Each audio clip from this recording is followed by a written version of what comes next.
Hello everybody and welcome back to another preview following Maidstone United in the National League this season, and we are going to be taking a look this time at Gateshead on the road at the Gateshead International Stadium, over a 5-hour journey off the back of the 6-point bank holiday weekend games against Torquay and Aldershot, in which the Stones did secure every point available. So hopefully the Stones are going to be able to replicate this on the road after a long bit of travelling and pick up another 3 points to add to that league table. So let's get into this fixture and have a little look at how things may go down for this Maidstone team. So ahead of this weekend's fixture, what can you expect to see if you are making that incredibly long trip over 5 hours just one way to this Gateshead game? Well, you can expect to be met by the Gateshead International Stadium, which I'll put a picture of here. It is, of course, a very large stadium. It has an 11,800 capacity, and it is used for things such as the Olympics or track events, as you can see the running track around the edge there. So unfortunately it might not make for fantastic viewing on the day, and it may be a little bit difficult to create an atmosphere, considering we're probably not going to have too many fans making that journey, but hopefully the Stones in attendance can make themselves heard. At the moment, Gateshead are averaging about 1,350 people per game. They've had 3 home games this season, 2 with 1,100-ish and 1 with about 1,800, that being Notts County, of course, much bigger away following than most teams. So we should expect to see about that 1,100 mark for the Maidstone Gateshead game this weekend. So looking at their start to the season so far, made this graphic here. This graphic here just details their season so far. As you can see by the form guide, they've not had a fantastic start to the season on paper, at least. 3 draws, 3 losses in that order. Their first 3 games of the season were against Dagenham, Barnet and Notts County.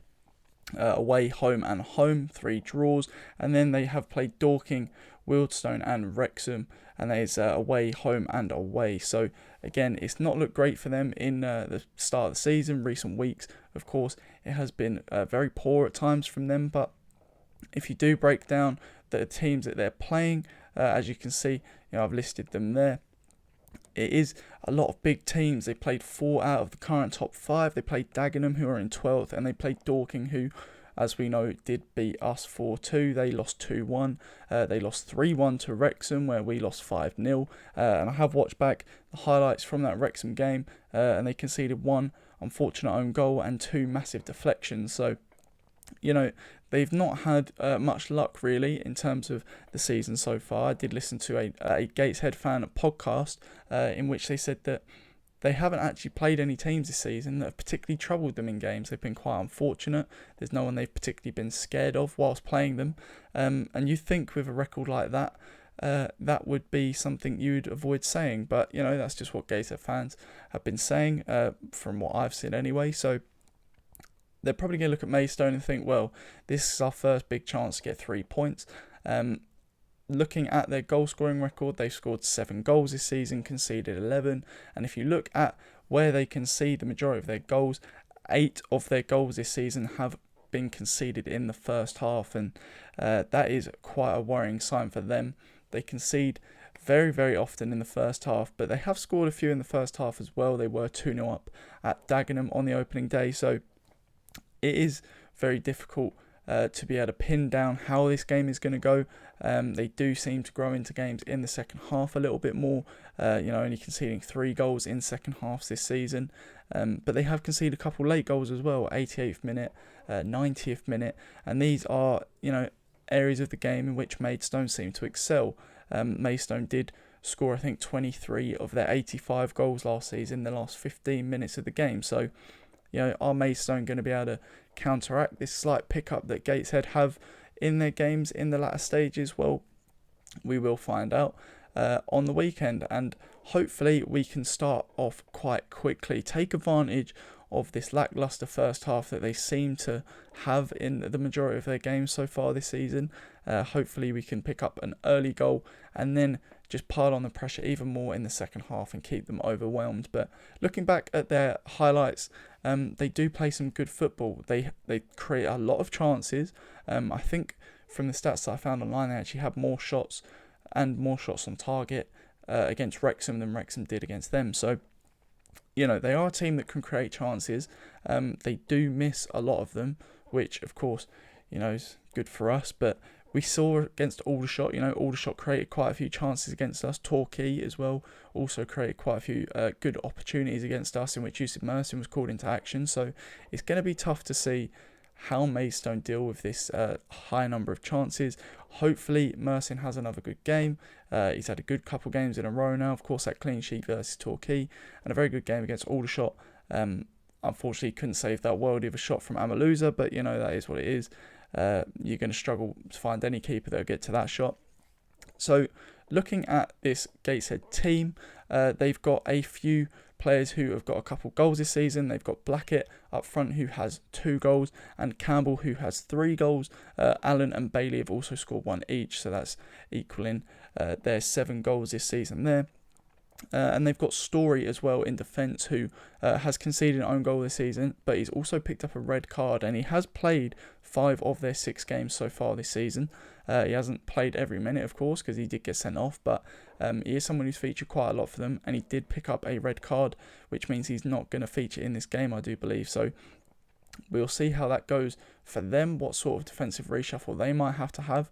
If it's anything like us, and missing one player is going to mean they're playing right backs at left back and centre backs at right back and that sort of thing, we could be able to capitalise on that. So hopefully there's a little bit of disorganisation there in the first half, which kind of piles on even more so what we were saying before about their dodgy first half starts and the amount of goals they do concede. So again, this Gateshead game is going to be tough. We are going to have to be very defensively astute, and they have played a lot of good opposition this season. They've got better results against teams that have beaten us this season, Dorking and Wrexham. Closer games on paper, probably much closer games in person as well, in terms of chance creation and things like that. So we've got to be very careful. We can't underestimate them just because of their record.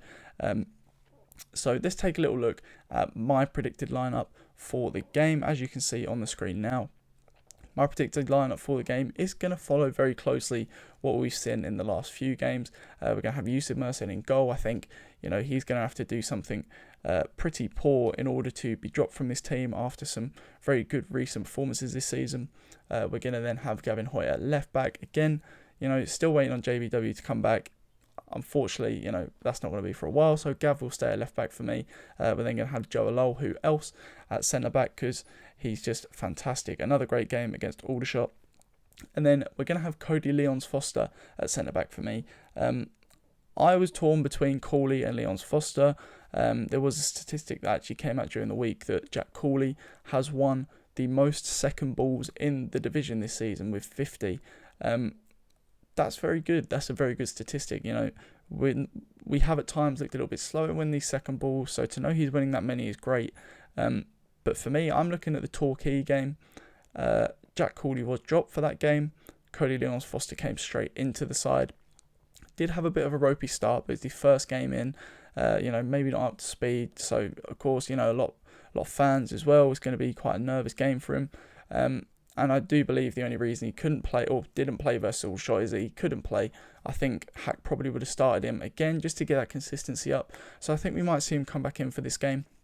Then at right back, George Fowler, been very good actually at right back. A little bit more work going forward, of course, but that's not to be expected really, considering how prevalent he's been at centre back for us. He's not really too attacking orientated. So that's my back 5. And then I'd be very surprised if we don't see Bhivesh Gurung again back in the side.